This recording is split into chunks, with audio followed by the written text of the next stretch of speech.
Ibu Mary Ayub yang terhormat, terlihat sekali kalau Anda menggunakan AI untuk membuat komentar di atas. Perlu saya tegaskan di sini ya, dalam iman Katolik kami mendasarkan kebenaran pada 3 pilar ini. Yang pertama Alkitab, lalu tradisi suci gereja, dan yang ketiga magisterium gereja.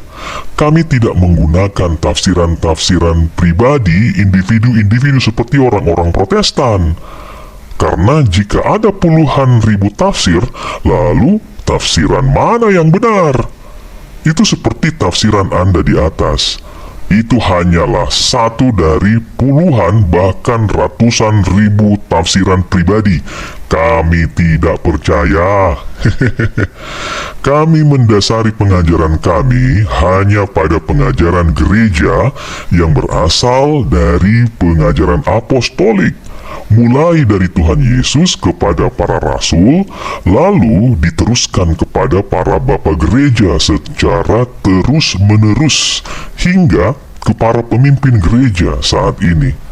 Lalu, supaya Anda tahu Bu Mary, kami juga tidak pakai kitab suci agama lain sebagai rujukan kebenaran. Kitab suci agama lain itu tidak laku bagi kami. Karena bagi kami, wahyu Allah telah mencapai kepenuhannya di dalam Yesus Kristus. Membawa-bawa kutipan dari kitab agama lain untuk menilai doktrin Katolik adalah kesalahan logika atau anakronisme parah dan tidak relevan dalam argumentasi teologi Kristiani. Jika Anda seorang Kristen Protestan, ngapain Anda bawa-bawa kitab suci agama lain ke sini? Anda sudah tidak mampu menggunakan Alkitab Anda kah? Katanya Anda sola skriptura. Tapi jika Anda seorang beragama yang kitab sucinya Anda bawa ke sini, Anda salah alamat, bos. Karena semua yang Anda tulis pasti salah.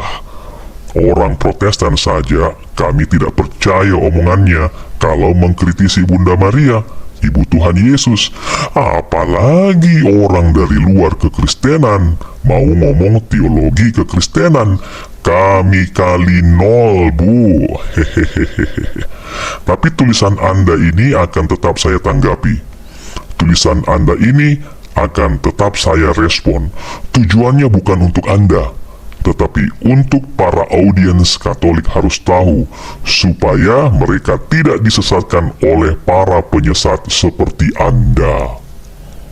Aku percaya akan Roh Kudus, Gereja Kristus yang kudus, persekutuan para kudus, pengampunan dosa, kebangkitan badan, kehidupan yang kekal.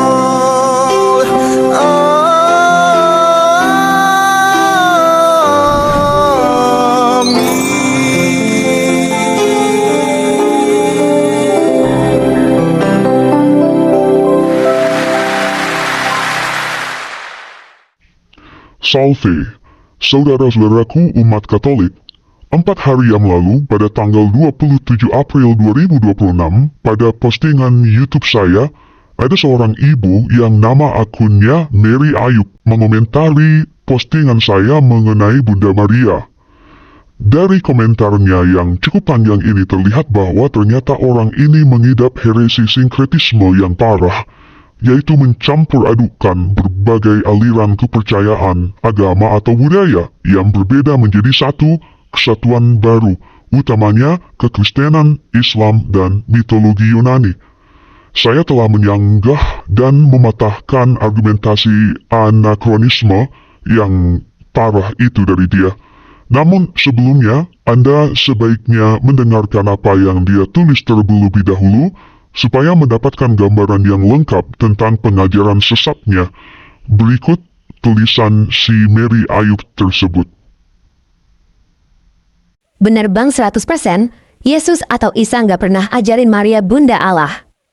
Nggak ada satu ayat pun di Injil Yesus nyuruh sembah Maria atau panggil Maria Bunda Allah. Yang ada malah kebalikannya.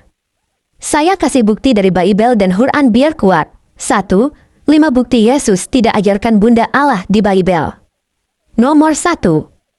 Perkataan Yesus, "Mau apa kau dariku perempuan?" Ayat Yohanes 2 ayat 4. Maknanya, Yesus panggil Maria perempuan atau ginai, bukan ibu. Nggak ada penghormatan ilahi. Kayak manggil orang asing. Nomor 2. Perkataan Yesus, "Siapa ibuku?" Yang lakuin kehendak Bapa. Ayat Matius 12 ayat 48 sampai 50. Maknanya, Yesus putus hubungan darah. Ibu sejati sama dengan orang taat, bukan karena melahirkan dia. Nomor 3. Perkataan Yesus, "Berbahagialah yang dengar firman Allah." Ayat Lukas 11 ayat 27 sampai 28. Maknanya, ada wanita teriak, "Berbahagialah rahim yang melahirkan engkau." Yesus koreksi, yang dengar firman lebih bahagia. Nolak kultus Maria. Nomor 4. Perkataan Yesus, "Kenapa cari aku? Harus urus rumah Bapakku." Ayat Lukas 2 ayat 49. Maknanya, umur 12 tahun, Maria dan Yusuf cemas. Yesus tegaskan, urusan Bapa lebih besar daripada urusan ibu. Nomor 5. Perkataan Yesus, "Perempuan, inilah anakmu." Ayat Yohanes 19 ayat 26. Maknanya, disalib, Yesus titipin Maria ke Yohanes. Panggil perempuan, bukan ibu. Kalau Maria Bunda Allah, nggak mungkin dititipin ke manusia. Kesimpulan Bible, Yesus nggak pernah tinggikan Maria jadi Bunda Allah.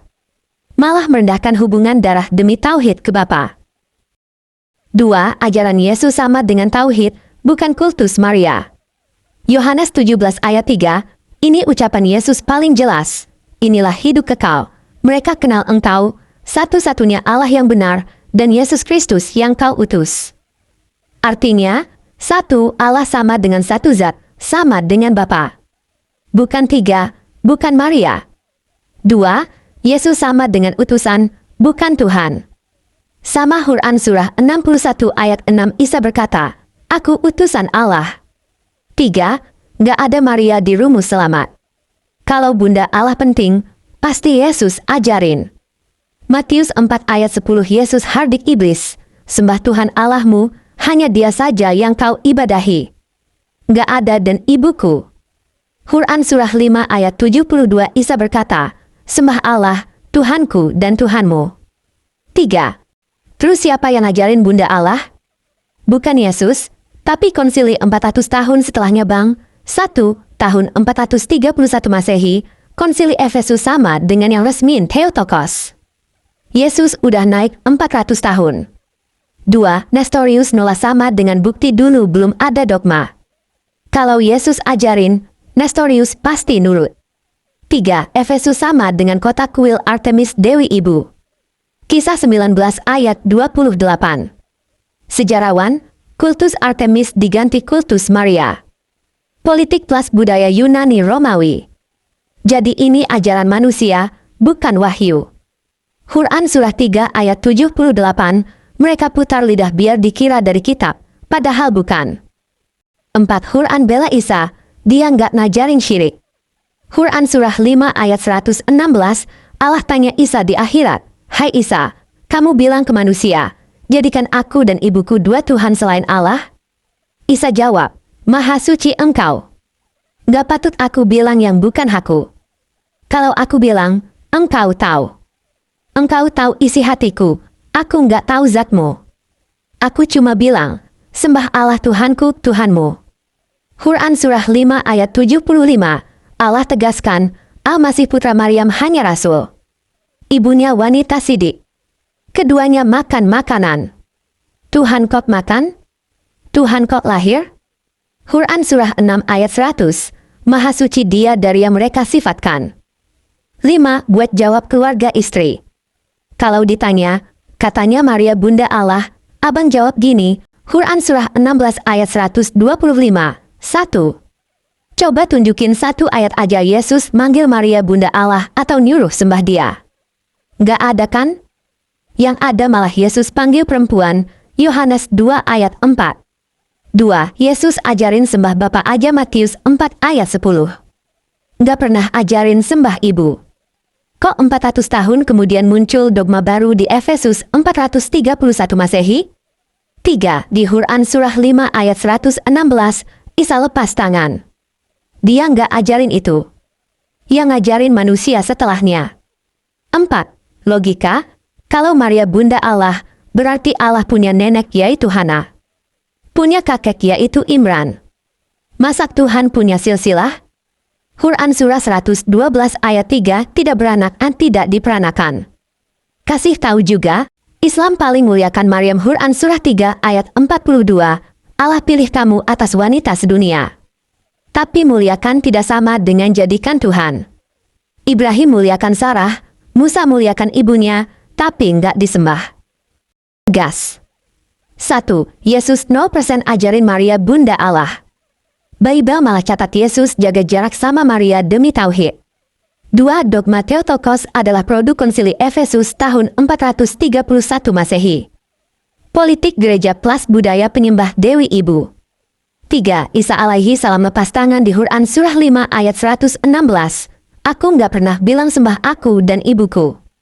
4. Yang Yesus ajarin, sembah Bapa, satu-satunya Allah yang benar, Yohanes 17 ayat 3. Ini sama dengan Quran surah 112 ayat 1, Kul huwalahu ahad. Jadi abang pegang ini, ikut ajaran Yesus asli yaitu tauhid. Ikut konsili 431 Masehi adalah tambah-tambahan manusia. Quran surah 2 ayat 79, celaka yang nulis kita pakai tangan, lalu bilang dari Allah. Baik, yang pertama, gelar Bunda Allah atau Theotokos kepada Bunda Maria bukan penyembahan. Saya perlu meluruskan kekeliruan mendasar yang sering menjadi batu sandungan bagi mereka yang berada di luar iman Katolik. Mari kita bedah makna gelar Bunda Allah agar Anda tidak terjebak di dalam kesimpulan yang keliru dan dangkal. Yang pertama, perbedaan antara penyembahan dan penghormatan dalam iman Katolik. Pertama-tama perlu ditegaskan dengan sangat kuat bahwa Gereja Katolik tidak pernah dan tidak akan pernah menyembah Maria. Dalam teologi kami, terdapat pemisahan yang sangat tegas antara ketaatan kepada Tuhan dan penghormatan kepada orang-orang kudus. Kami menggunakan istilah latria, yaitu penyembahan yang hanya dan satu-satunya ditujukan kepada Allah Tritunggal. Memberikan latria kepada makhluk ciptaan termasuk Maria adalah dosa penyembahan berhala yang sangat berat. Namun, kami memberikan hiperdulia kepada Maria, yaitu bentuk penghormatan tertinggi di antara para kudus karena peran uniknya di dalam sejarah keselamatan. Menghormati sang ibu tidak berarti menyamakannya dengan sang pencipta. Justru dengan menghormati karya Allah di dalam diri Maria, kami memuliakan Allah yang telah memilihnya. Yang kedua, makna teologis di balik gelar Theotokos. Gelar Theotokos atau Bunda Allah yang ditegaskan di dalam konsili Efesus pada tahun 431 Masehi bukanlah merupakan upaya untuk mendewakan Maria atau menjadikannya sosok Tuhan wanita. Fokus utama dari gelar ini sebenarnya adalah Yesus Kristus, bukan Maria. Gelar ini muncul sebagai benteng pertahanan iman untuk melawan ajaran sesat Nestorianisme yang mencoba memisahkan kemanusiaan Yesus dari keilahiannya. Gereja menegaskan bahwa sejak dalam kandungan, Yesus adalah satu pribadi yang utuh. Ia adalah sungguh-sungguh Allah dan sungguh-sungguh manusia. Karena Maria melahirkan pribadi yang adalah Allah itu sendiri, maka secara logis dan teologis ia disebut Bunda Allah. Yang ketiga, konsekuensi penolakan gelar Bunda Allah. Jika Anda menolak gelar Bunda Allah dan hanya mau menyebut Maria sebagai Bunda manusia Yesus, maka secara tidak sadar Anda sedang meruntuhkan fondasi keilahian Kristus.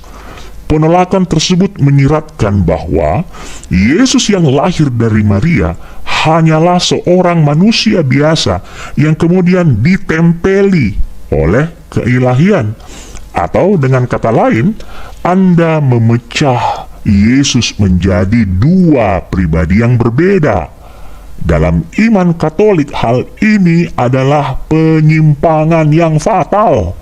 Maka gelar Theotokos ada justru untuk menjaga kemurnian ajaran bahwa Allah benar-benar telah menjadi manusia. Maria disebut Bunda Allah bukan karena ia ada sebelum Allah atau ia menciptakan Allah, melainkan karena ia mengandung di dalam rahimnya Sang Firman yang telah menjadi daging.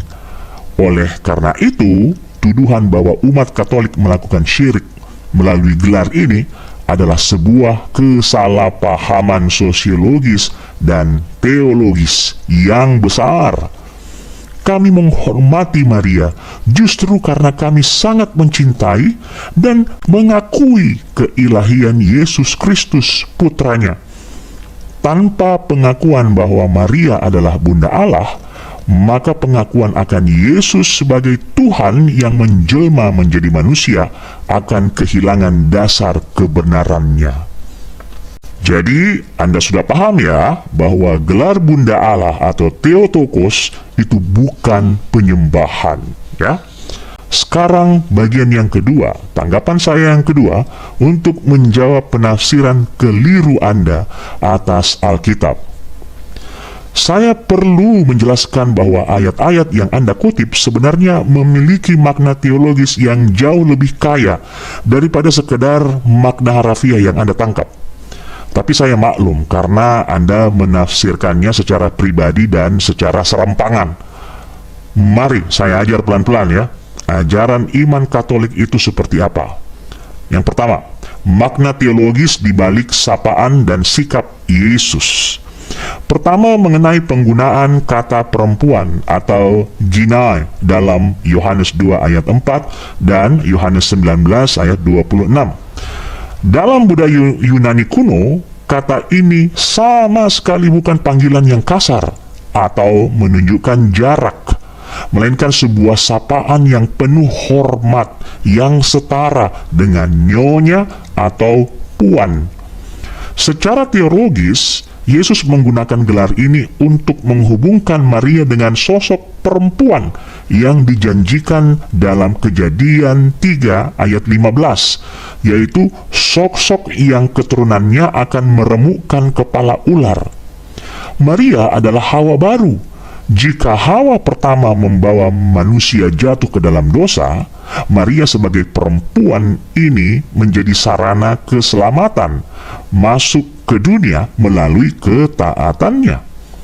Selanjutnya, terkait peristiwa dalam Matius 12 ayat 48 sampai 50 dan Lukas 11 ayat 21 sampai 28, Yesus sama sekali tidak sedang merendahkan ibunya atau memutuskan hubungan darah dengan ibunya. Bagaimana mungkin Yesus tega melakukan itu? Tafsiran Anda yang keliru. Sebaliknya, Yesus itu sedang mengangkat standar kebahagiaan dan kemuliaan ketika ia berkata bahwa yang berbahagia adalah mereka yang mendengarkan dan memelihara firman Allah. Ia justru sedang menunjukkan kepada Maria. Loh, kenapa bisa merujuk kepada Maria? Nah, siapakah manusia yang paling sempurna mendengarkan firman dan memelihara firman itu di dalam hati selain ibu Yesus, yaitu Maria? Maria adalah pribadi pertama yang menerima firman atau logos dalam rahimnya setelah ia berkata, "Jadilah padaku menurut perkataanmu." Lihat Lukas 1 ayat 38. Jadi Yesus menegaskan bahwa Maria itu mulia bukan hanya karena faktor biologis, tetapi karena iman dan ketaatannya yang radikal. Lanjut ya, gaspol. Mengenai peristiwa Yesus di Bait Allah saat berusia 12 tahun dalam Lukas 2 ayat 49, jawaban Yesus tentang urusan Bapakku adalah sebuah pernyataan identitas. Yesus ingin menyatakan kepada Maria dan Yusuf bahwa meskipun ia adalah anak mereka secara duniawi, ia adalah putra Allah yang memiliki misi ilahi. Maria itu tidak tersinggung dalam hal ini. Alkitab justru mencatat bahwa Maria menyimpan semua perkara itu di dalam hatinya. Ini menunjukkan bahwa Maria sangat memahami dan mendukung sepenuhnya peran ilahi Yesus putranya, meskipun hal itu melampaui logika hubungan ibu dan anak pada umumnya. Terakhir, momen di atas salib dalam Yohanes 19 ayat 26-27 adalah salah satu tindakan paling sakral dari Yesus. Ia menitipkan Maria kepada Yohanes, murid yang dikasihinya. Yesus sedang menjalankan kewajibannya sebagai anak sekaligus sebagai Tuhan. Karena Yesus tidak memiliki saudara kandung, ia mau memastikan ibunya memiliki pelindung. Namun lebih dari itu, secara simbolis, Yohanes mewakili kita semua, seluruh umat beriman, dengan berkata, "Inilah ibumu." Yesus memberikan Maria untuk menjadi ibu rohani bagi seluruh gereja. Ini bukan tanda bahwa Maria hanyalah manusia biasa yang lemah, melainkan tanda bahwa peran keibuan Maria diperluas dari skala keluarga menjadi skala universal bagi seluruh umat manusia yang percaya kepada Kristus. Begitu ya, paham kan? Sekarang bagian yang ketiga, tanggapan saya yang ketiga tentang Konsili Efesus yang dilaksanakan pada tahun 431 Masehi, politik atau wahyu. Anda ini menuduh bahwa ini adalah ajaran manusia karena muncul 400 tahun kemudian. Tahu nggak Ibu Mary Ayub? Yang Anda perlihatkan adalah kebodohan sejarah. Saya ulangi, kebodohan sejarah. Sini saya luruskan pandangan sempitmu yang menganggap bahwa dogma gereja adalah hasil rekayasa politik atau penemuan baru yang tiba-tiba muncul pada abad kelima. Dalam sejarah gereja, sebuah dogma biasanya baru didefinisikan secara resmi ketika ada ajaran sesat yang mengancam kemurnian iman yang sudah dihayati sejak zaman para rasul. Sampai sekarang ajaran sesat makin banyak yang bermunculan, termasuk pengajaran Anda sesat. Konsili Efesus pada tahun 431 Masehi bukanlah tempat di mana gereja menciptakan ajaran tentang Bunda Allah, melainkan tempat di mana gereja mempertahankan kebenaran yang sudah ada dari serangan ajaran sesat Nestorius, Bu. Ya, saya jabarkan ya biar Anda lebih mengerti. Ya, yang pertama, meluruskan kekeliruan Nestorianisme. Konsili Efesus dipicu oleh Nestorius, Patriark Konstantinopel. Ia mengajarkan bahwa dalam diri Yesus terdapat dua pribadi yang terpisah, satu pribadi manusia dan satu pribadi Allah. ia menolak sebutan Theotokos atau Bunda Allah dan lebih memilih sebutan Christotokos, Bunda Kristus. Karena menurutnya Maria hanya melahirkan kemanusiaan Yesus. Gereja segera menyadari bahwa jika ajaran Nestorius dibiarkan, maka Yesus bukan lagi Allah yang menjadi manusia, melainkan hanya manusia yang dihinggapi dalam tanda kutip oleh Allah. Oleh karena itu, di bawah pimpinan Santo Kyrillos dari Alexandria, Konsili Efesus menegaskan bahwa Yesus adalah satu pribadi yang ilahi yang memiliki dua kodrat. Karena Maria melahirkan satu pribadi yang adalah Allah, maka gelar Bunda Allah adalah konsekuensi logis dan teologis dari keilahian Yesus itu sendiri. Kemudian, bukti sejarahnya. Tulisan para bapak gereja sebelum Konsili Efesus, ya, tuduhan bahwa gelar Theotokos ini baru muncul 400 tahun kemudian adalah sebuah kebodohan sejarah, Bu Ayu, Bu Mary. Saya ulangi lagi ya, kebodohan sejarah. Kenapa?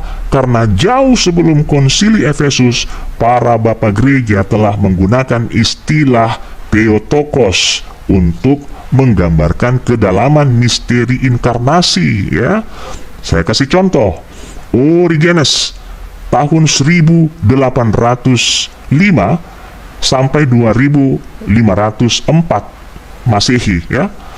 Sejarawan gereja Socrates Scholasticus mencatat bahwa Origenes sudah menggunakan gelar Theotokos atau Bunda Allah di dalam tafsir-tafsirnya di abad ketiga.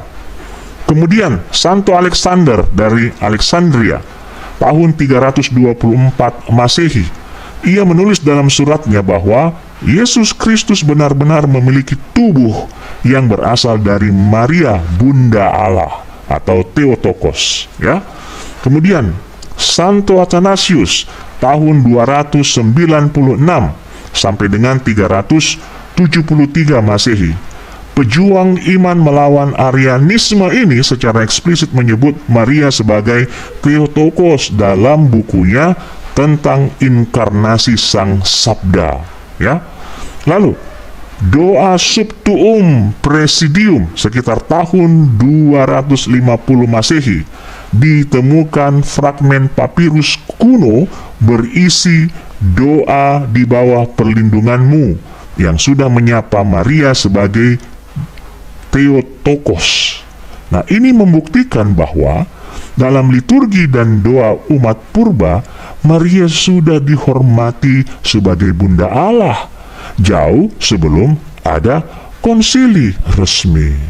Kemudian Anda ingat tidak, ketika Bunda Maria mengunjungi Elisabet saudaranya yang sedang mengandung, ya, Yohanes Pembaptis, Maria disebut sebagai Bunda Allah oleh Elisabet yang sedang dipenuhi oleh Roh Kudus. Elisabet berkata, "Siapakah aku ini sampai Bunda Tuhanku? Siapakah aku ini sampai Ibu Tuhanku datang kepadaku?" Itu sangat Alkitab, ya, sangat Alkitabiah. Itu ada di dalam Injil Lukas, ya, bab 1. Oke, paham ya?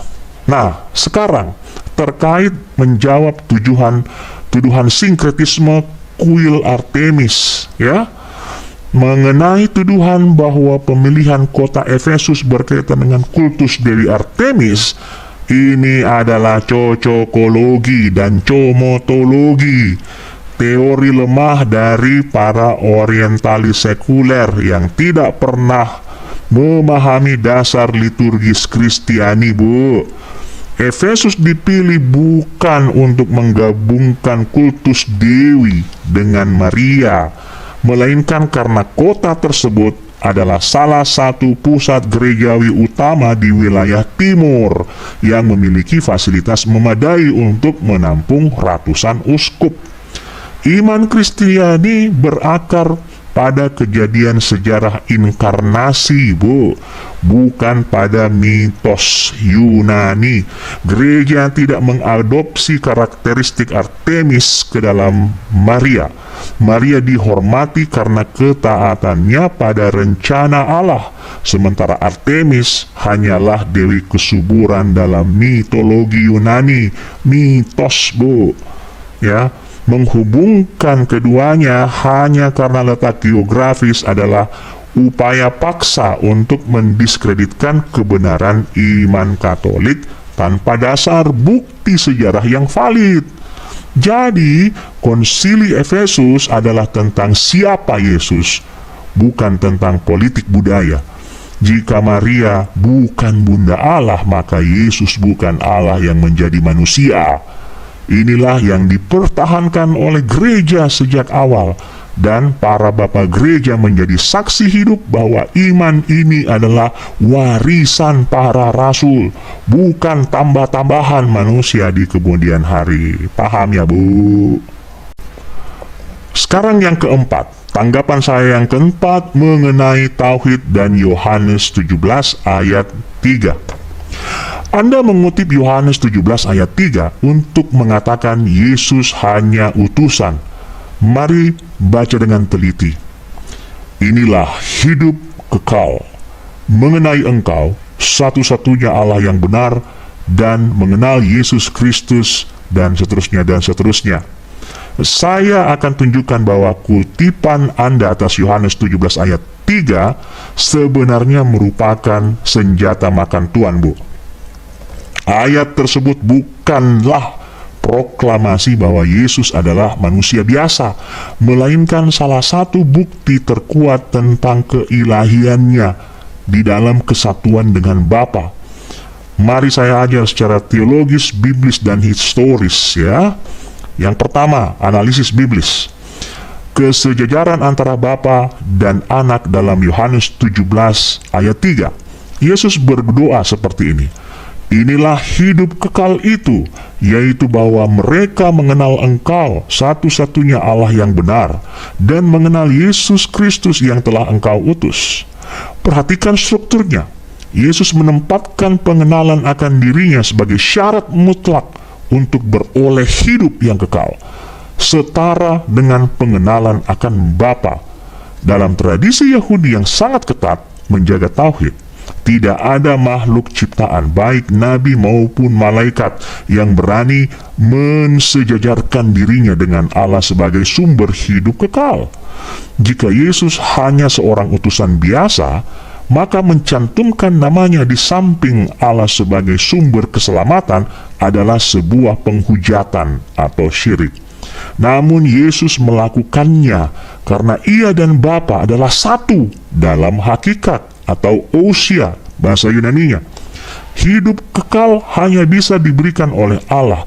Maka jika mengenal Yesus memberikan hidup kekal kepada manusia, maka secara logis Yesus adalah Allah itu sendiri.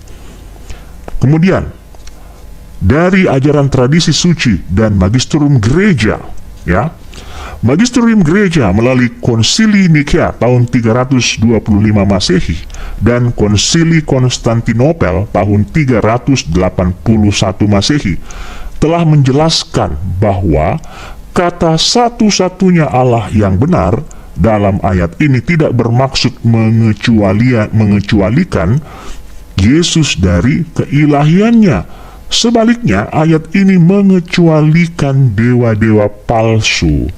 Santo Agustinus dalam risalahnya In Evangelium Ioannis menjelaskan bahwa struktur kalimat ini harus dipahami secara utuh. Hidup kekal adalah mengenal Engkau dan Yesus Kristus sebagai satu-satunya Allah yang benar. Gereja Katolik melalui Katekismus Gereja Katolik KGK 461 hingga 463 menegaskan misteri inkarnasi. Sang Sabda menjadi daging tanpa kehilangan keilahiannya. Jadi, ketika Yesus menyebut dirinya sebagai utusan, itu merujuk pada kodrat kemanusiaannya dan misi keselamatannya di dunia. Namun, identitas ontologisnya tetaplah Sang Sabda yang kekal. Ya. Kemudian, bukti sejarah gereja terhadap ketuhanan Kristus, ya. Yesus mencatat bahwa umat Kristiani perdana tidak pernah menganggap Yesus hanya sebagai nabi. Plinius Muda, seorang gubernur Romawi, menulis surat kepada Kaisar Trajanus pada sekitar tahun 112 Masehi, mencatat bahwa orang-orang Kristen berkumpul pada hari tertentu sebelum fajar untuk menyanyikan madah kepada Kristus seolah-olah kepada Tuhan. Carmenque Christus quasi Deo dicere. Pengakuan akan keilahian Kristus ini bukanlah produk konsili abad keempat, melainkan iman yang sudah dihidupi sejak zaman para rasul. Tokoh-tokoh seperti Santo Ignatius dari Antioquia, murid Rasul Yohanes, dalam surat-suratnya yang ditulis sekitar tahun 107-110 Masehi, berulang-ulang menyebut Yesus sebagai Allah kita, atau Ho Theos Hemon. Oleh karena itu, menggunakan ayat satu-satunya Allah yang benar untuk menyangkal keilahian Yesus adalah kegagalan dalam memahami bahasa Alkitab dan kesaksian sejarah para saksi mata pertama Yesus Kristus, ya. Nah, kesimpulannya, tauhid Kristiani adalah monoteisme trinitaris. Kami orang Katolik sangat menjunjung tinggi tauhid atau monoteisme.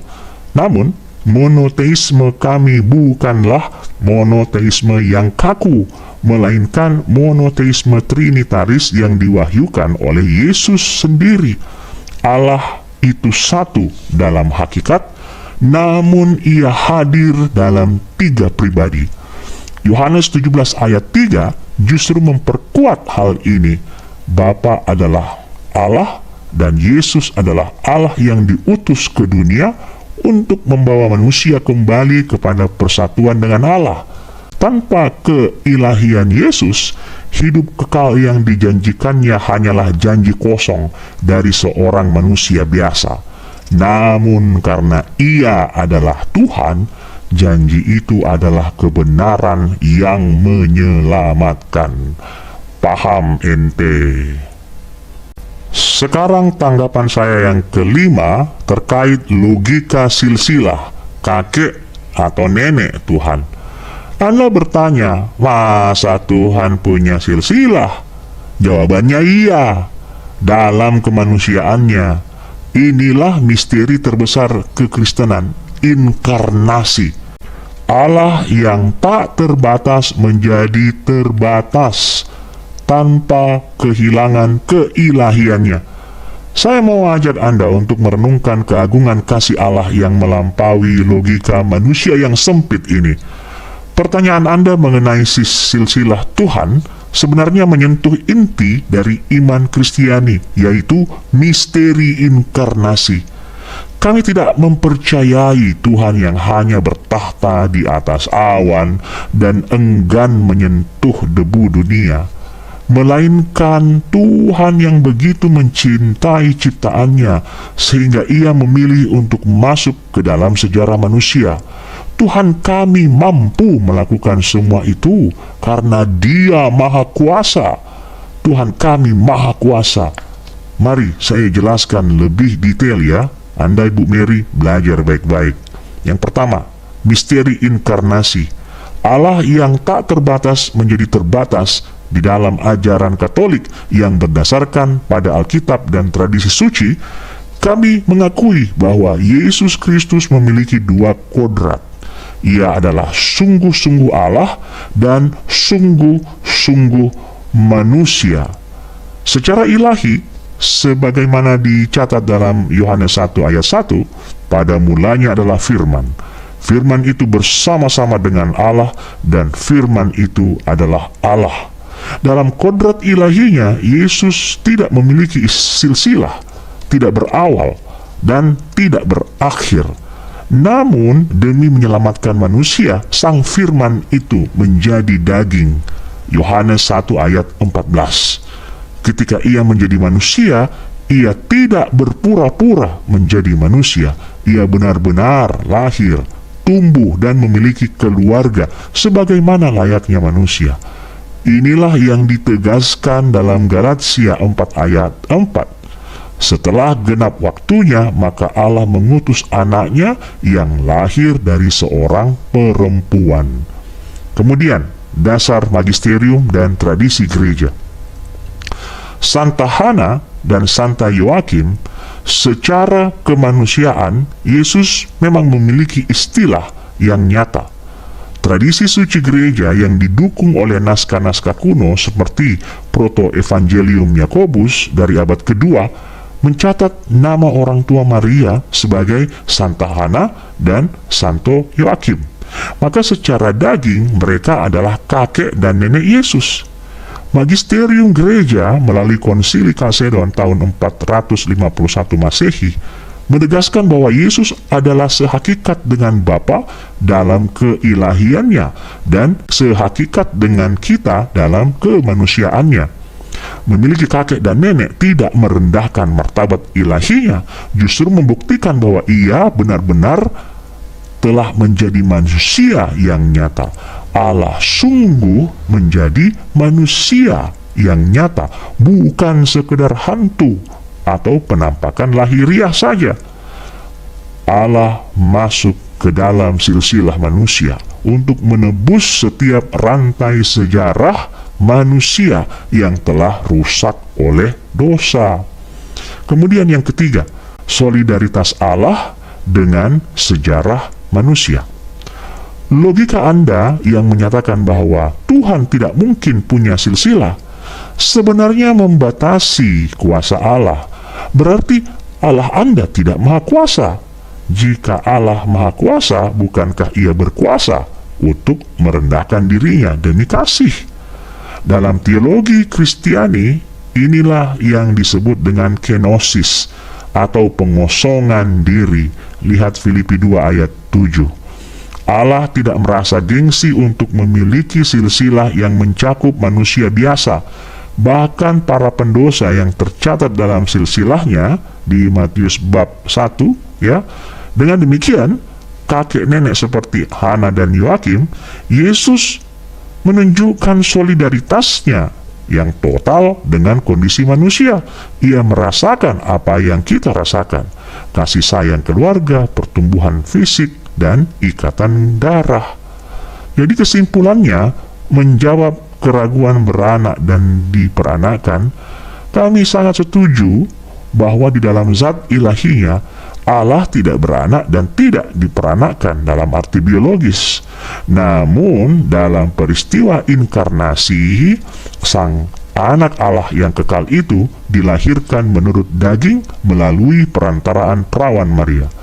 Memiliki silsilah manusia tidak membatalkan keilahiannya, justru memperkokoh fakta bahwa keselamatan yang dibawa Yesus bersifat nyata dan membumi. Jadi, daripada menolak logika silsilah ini, kami orang Katolik justru bersyukur karena melalui silsilah tersebut kami tahu bahwa Tuhan kami bukan sosok asing, melainkan sosok yang telah menjadi bagian dari keluarga besar umat manusia, agar kita semua bisa menjadi bagian dari keluarga besar Allah. Paham ente? Nah, sekarang kita sampai pada kesimpulan akhir, ya.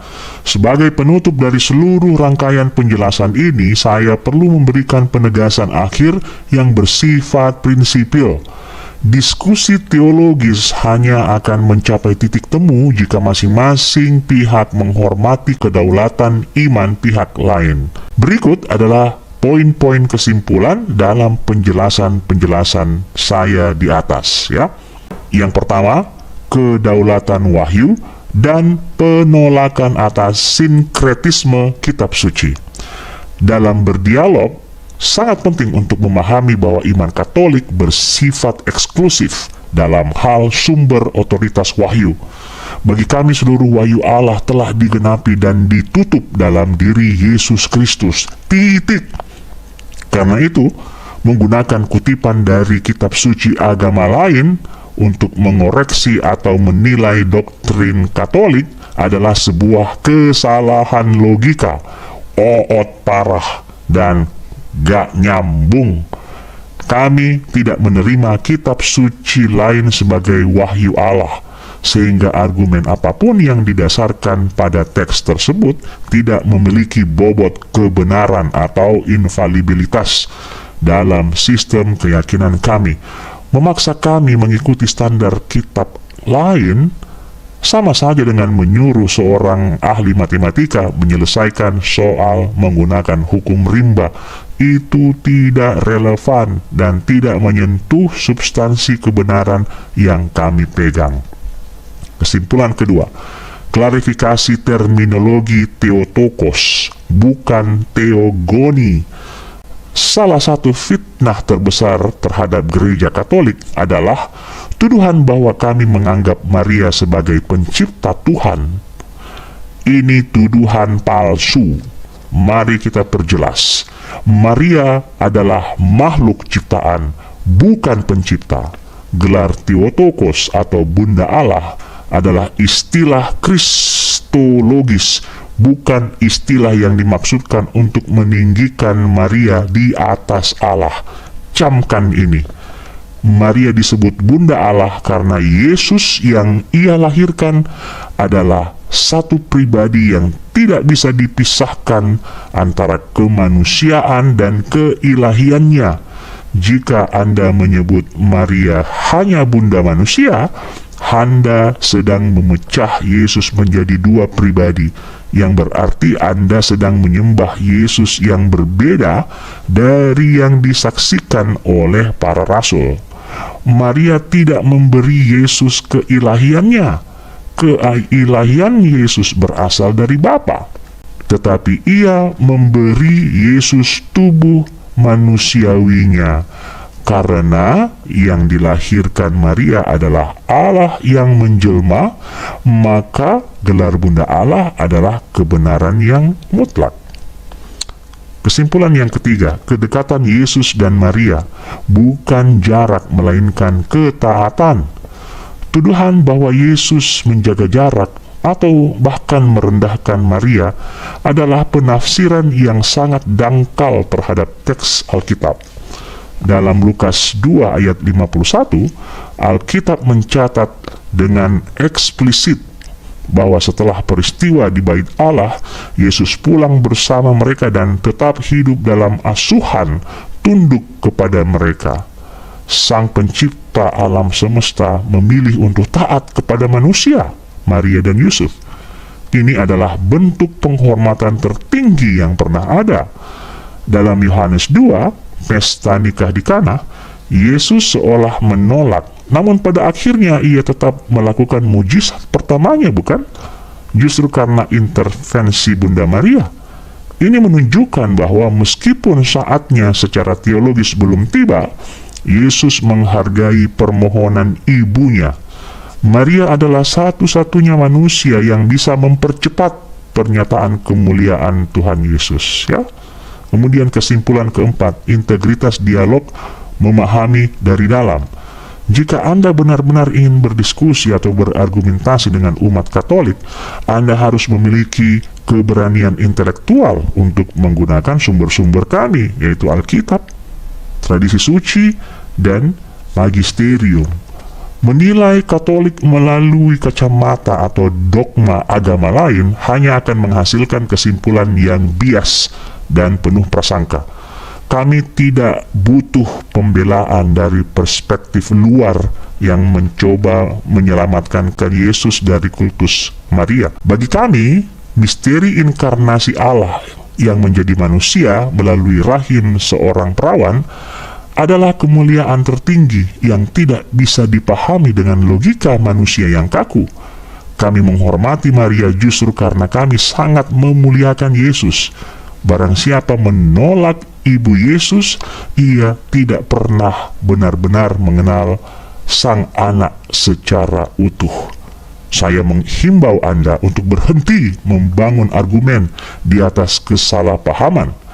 Iman Katolik adalah iman yang logis, historis, dan alkitabiah selama Anda membacanya dengan hati yang terbuka dan bimbingan gereja yang didirikan Kristus sendiri.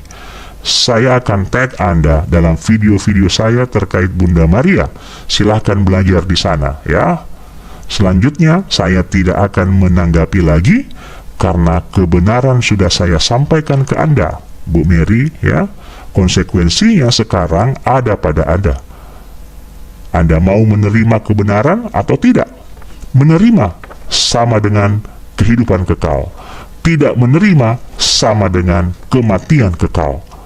Buat umat Katolik yang mendengarkan, Katolik harus tahu tanggapan ini.